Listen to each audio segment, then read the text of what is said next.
Stop what you are doing right now. Take a deep breath with me. Just for 1 second. I want to talk about money. I know it's heavy. It's inevitable.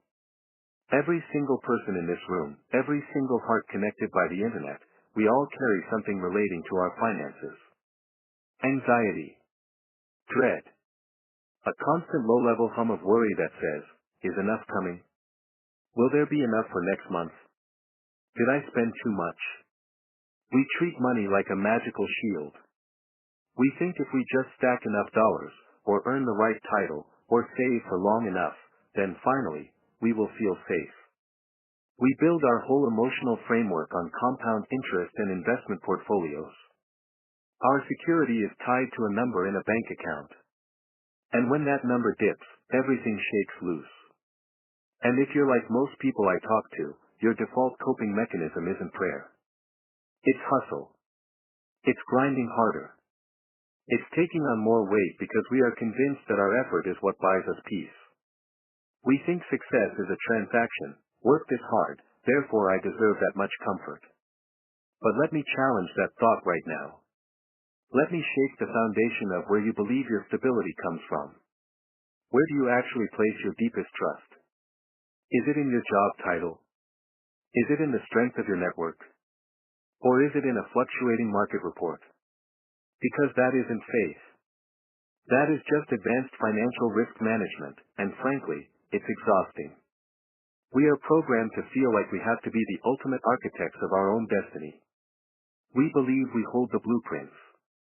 But friend, history, and scripture, is clear on one thing: you are not the chief architect.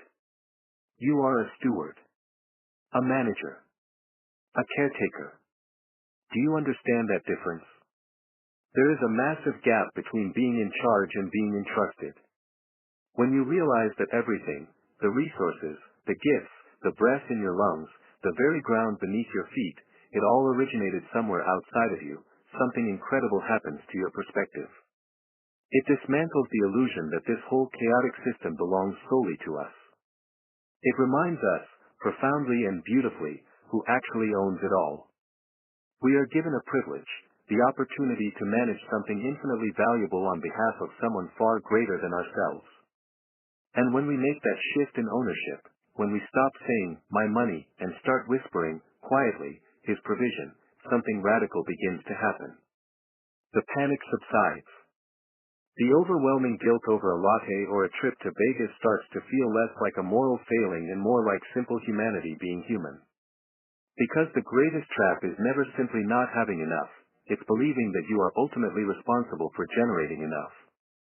It's the weight of the world resting on your own two shoulders, convinced no one else can lift it with you.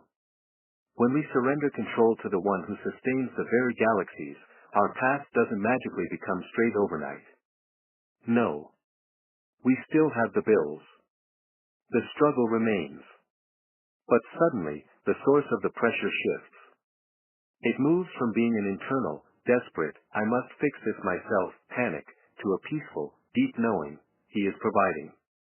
Trust isn't a transaction where you give up 10% and guarantee immediate results. True trust is a radical redirection of focus.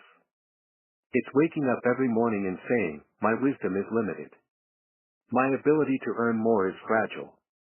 But the faithfulness of God, that is constant. So I want to leave you with this thought today. Stop measuring your spiritual health by your bank balance. Start measuring it by where your primary source of comfort lies when everything else falls apart. Do you cling tighter to the illusion of control, or do you lift your hands up and simply rest in his promise? Because that is the freedom I want for you today. Let him guide you toward true abundance, the kind that money can never buy.